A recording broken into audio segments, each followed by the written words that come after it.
Hello everyone, welcome back to our channel. Guys, video में मैं आप लोगों के साथ बात करने जा रहा हूँ एक बहुत ही इंपॉर्टेंट प्रॉब्लम की जो स्टूडेंट्स फेस कर रहे हैं। जहाँ पर सीए फाउंडेशन स्टूडेंट के साथ सबसे ज़्यादा प्रॉब्लम आती है कि सर जो हमारा एग्जाम है ना वो 3 घंटे में पूरा ही नहीं होता। और सबसे ज़्यादा ये प्रॉब्लम अभी आई थी जब मैंने अपने स्टूडेंट्स के साथ थोड़े दिन पहले एक फुल सिलेबस टेस्ट लिया। ज़्यादातर स्टूडेंट्स का फीडबैक ये था कि सर पेपर तो आता है, टेस्ट तो हमें आता था, लेकिन 3 घंटे में पूरा ही नहीं हो पाया, 10 नंबर का छूट गया, 12 नंबर का छूट गया। That was the precise reason जिसकी वजह से फुल सिलेबस टेस्ट लिया गया था। और जिन स्टूडेंट्स ने टेस्ट नहीं दिया है, जब आप अकाउंट्स का पेपर दे के आएंगे ना पहली बार, then you will start realising कि सर पेपर पूरे होने में दिक्कत आती है। तो बिफोर हैंड पहले मैं इस प्रॉब्लम से डील करने के लिए वीडियो बना रहा हूँ कि सर ये 3 घंटे में पेपर पूरा करना कैसे है। मैं ऑब्वियसली बिजनेस लॉस के पॉइंट ऑफ व्यू से बताऊंगा, लेकिन आप सारे सब्जेक्ट्स के ऊपर ये बात अप्लाई कर सकते हैं, खासकर अकाउंट्स और लॉ के ऊपर जो तीन तीन तीन घंटे के पेपर होते हैं कि 3 घंटे में पेपर पूरा करना कैसे है। इसके लिए कुछ टिप्स हैं जो मैं आपके साथ शेयर करने जा रहा हूँ। पहली बात तो एक बात को आप रियलाइज करेंगे कि खासकर लॉ जैसे एग्जाम में, जहां पर वैसे ही क्वेश्चंस के पूरे मार्क्स नहीं मिलते, तो आप 7 मार्क्स की केस स्टडी लिख के आते हैं, यू डू नॉट एक्सपेक्ट कि 7 में से 7 आएंगे। बहुत अच्छे लिखे हुए आंसर में भी 6 मिलते हैं, कई बार 5 मिलते हैं, तो वैसे ही 70-75% तो टोटल मार्क्स मिलते हैं पूरा सही होने पर भी। उसमें से भी अगर आप 15-20 नंबर के क्वेश्चन छोड़ आएंगे ना लास्ट में, यू कैन इमेजिन कि पासिंग कितना मुश्किल हो जाएगा। इसलिए बहुत जरूरी है कि सर हमारा एटलीस्ट लॉ जैसा पेपर, अकाउंट्स में फिर भी दिक्कत कम आती है कि सर एटलीस्ट फिर जो हम करके आए होते हैं 80 मार्क्स का, उसमें जो ठीक होता है उसमें 70-60 आ जाते हैं। लॉ में ऐसा नहीं होता। अगर आप 80 मार्क्स का पेपर अटेम्प्ट करके आएंगे तो आप बहुत अच्छा भी लिखाएंगे तो भी 50-55 से ऊपर नहीं पार कर पाएंगे, और थोड़ा बहुत उसमें गलत हो गया तो सर तो फिर तो 40 की प्रॉब्लम खड़ी हो जाती है आने के लिए। तो इसलिए बहुत जरूरी है कि लॉ जैसे एग्जाम को 100 में से 100 अटेम्प्ट किया जाए। एज्यूमिंग कि आपको आता है, चलो 2 4 5 नंबर का नहीं आता तो एटलीस्ट जितना आता है उतना तो करके आए। ये ना होना कि आता हुआ छूट जाए। और ये सबसे बड़ी कॉमन प्रॉब्लम है। जिन्होंने अभी तक फुल सिलेबस टेस्ट नहीं दिए उनको शायद ये प्रॉब्लम रियलाइज नहीं हुई होगी। जिन्होंने प्रॉब्लम फुल सिलेबस टेस्ट दे दिया है उनको ये प्रॉब्लम अभी से रियलाइज हो गई होगी, सर हाँ एक्चुअल में ये प्रॉब्लम है। और जब आप अकाउंट्स का पेपर दे के आएंगे यू विल फर्दर रियलाइज कि हाँ सर प्रॉब्लम तो है, पेपर पूरा होने में इशू आता है। तो उसके लिए क्या करना है, मैंने कुछ टिप्स लिखी हैं जिसके थ्रू आप आसानी से 3 घंटे में पेपर पूरा कर सकते हैं। सबसे पहली बात, सर जो पेपर के लिए स्टार्टिंग में हमें 15 मिनट मिलते हैं ना, इन 15 मिनट को यूटिलाइज करना बहुत जरूरी है। अगर आप बात करें तो हमारे पेपर 1 में अकाउंट्स में और पेपर 2 में लॉ में आपको 15 मिनट्स का रीडिंग टाइम मिलता है। दैट मींस आप 145 पे आपको क्वेश्चन पेपर दे दिया जाता है, 15 मिनट आप केवल उसको रीड करते हैं। हमने जो टेस्ट लिया था मैंने उसमें आपको रीडिंग टाइम दिया था। इस रीडिंग टाइम को बहुत अच्छे से यूटिलाइज करिए। आप इसमें सारे क्वेश्चंस अच्छे से पढ़िए, उससे में ये डिसीजन लीजिए कौन सा क्वेश्चन करना है कौन सा नहीं करना, क्योंकि एक ओवरऑल चॉइस होती है। तो पहला क्वेश्चन कंपलसरी है, बाकी आपने चॉइस करनी है। देखें कौन सा क्वेश्चन आपको अच्छे से आता है, फिर एक सीक्वेंस डिसाइड करें कि कौन से क्वेश्चन ऐसे हैं जो मुझे स्टार्टिंग में अटेम्प्ट करने हैं, जो मुझे बहुत अच्छे से आते हैं, जो मैं एक तरह से एग्जामिनर में मेरा इंप्रेशन क्रिएट करेंगे। तो ऑब्वियसली सबसे अच्छी आती हुई चीज सबसे आगे लिखनी होती है। अब 15 मिनट का टाइम तो तब ढंग से यूटिलाइज होगा ना जब आप एग्जाम सेंटर में टाइम से पहुंचेंगे।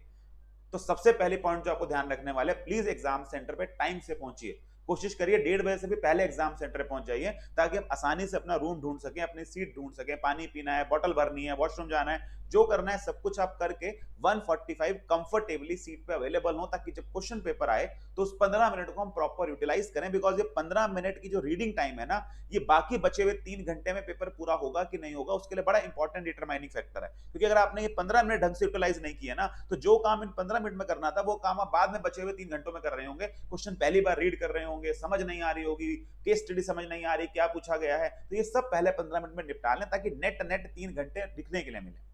फिर आपको पहले 15 मिनट में शीट तो मिलती नहीं है, तो ऐसा करिए इस दौरान आप आइडिया ले लीजिए कि कौन से क्वेश्चन मुझे करने हैं, कौन से पहले करने हैं। और जैसे ही शीट आती है, सबसे पहला काम मैं स्टूडेंट को बोलता हूं उसके लास्ट पेज पर एक रफ वर्क लिख लीजिए। सर लॉ के पेपर में रफ वर्क, हाँ मना तो किसी ने नहीं किया करने, क्या करेंगे सर रफ वर्क में हम, आपने जो क्वेश्चन अभी पढ़े उसमें आपको कोई केस स्टडी का नाम याद आ गया कि हाँ ये लिखनी थी, सेक्शन नंबर याद आया कि ये लिखने थे, उसे ना फटाफट शीट के पीछे जॉट डाउन कर लीजिए। क्वेश्चन पेपर पे नहीं, शीट के पीछे रफ में, पेंसिल से करना है पेंसिल से कर लीजिए, पेन से भी करेंगे तो रफ वर्क में आखिरी में काट दीजिएगा उसको, वो लिख लीजिए। उससे ये मैं क्यों करा रहा हूं, क्योंकि आप जब पेपर देने जाते हैं ना बेटा, उस समय आप कूल माइंड से होते हैं, पहले 15 मिनट बहुत कुछ सोच रहे होते हैं, आपको ये लगता है कि हाँ मुझे आता है, और उस समय आपको केस का नाम भी आता होता है, सेक्शन का नंबर भी आता होता है। लेकिन मैंने जनरली देखा है कि बच्चा जब आखिरी में पेपर लिख रहा होता है ना, जब वो पॉइंट आता है कि जहां सेक्शन नंबर लिखना है, उस समय सेक्शन स्ट्राइक नहीं करता, वो छोड़ देता है। तो बताओ, आधा घंटा पहले हमें वो सेक्शन आता था, जब लिखना था तब हमने लिखा नहीं, तो मार्क्स तो नहीं मिलेंगे।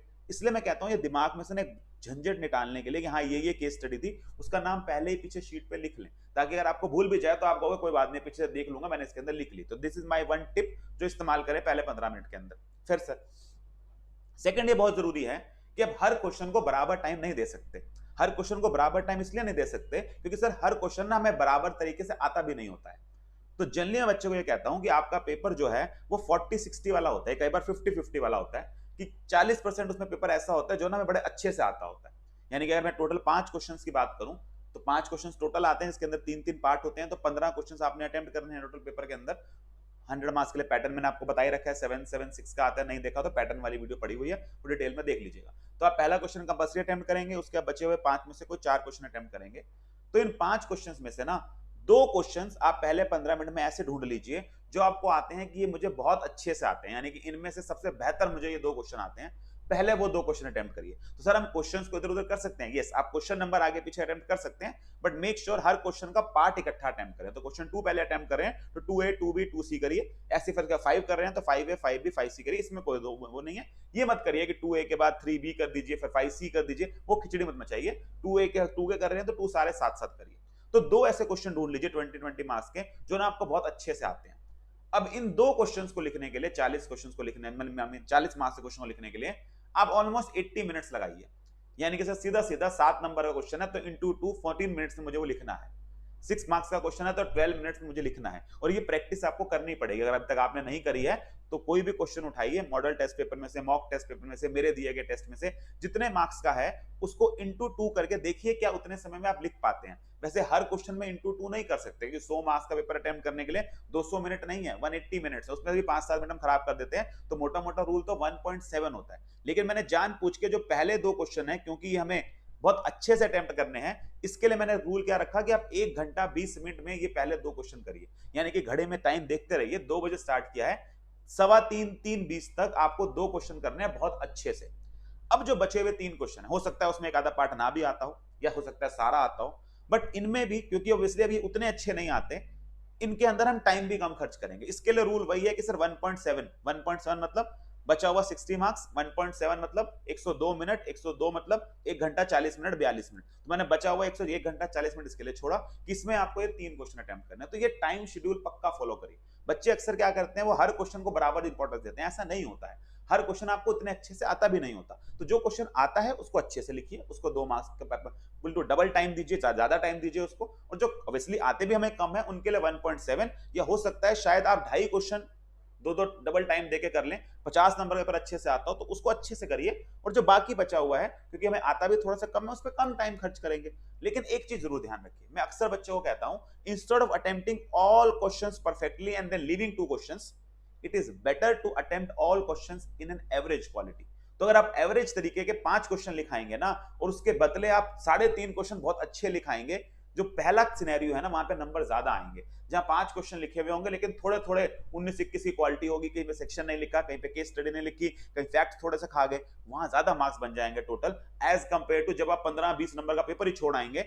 तो जनरली बच्चे यही गलती करते हैं, जो आता है उसमें तो दिल खोल के लिखे चले जा रहे हैं, और लास्ट में होता क्या है कि अच्छा खासा क्वेश्चन आता भी होता है, टूटा फूटा आता होता है, कुछ तो मिलते, आप क्वेश्चन नहीं छोड़ा है पूरा का पूरा। एग्जाम में बेटा जितना मर्जी अच्छा क्वेश्चन लिख लीजिए, आपको 7 में से 7 नहीं देने वाला वो केस स्टडी के अंदर। तो हम करते क्या है, जो आता है उसमें ज्यादा जज्बाती होकर इतना लिख देते हैं कि एट द एंड हमारा पेपर क्या हो जाता है, छूटना। तो मेक श्योर इस टाइमलाइन को फॉलो करेंगे, सर पहले 2 क्वेश्चन 1 घंटा 20 मिनट में, बाकी बचे हुए 3 क्वेश्चन बाकी बचे हुए 1 घंटा 40 मिनट के अंदर, ठीक है जी।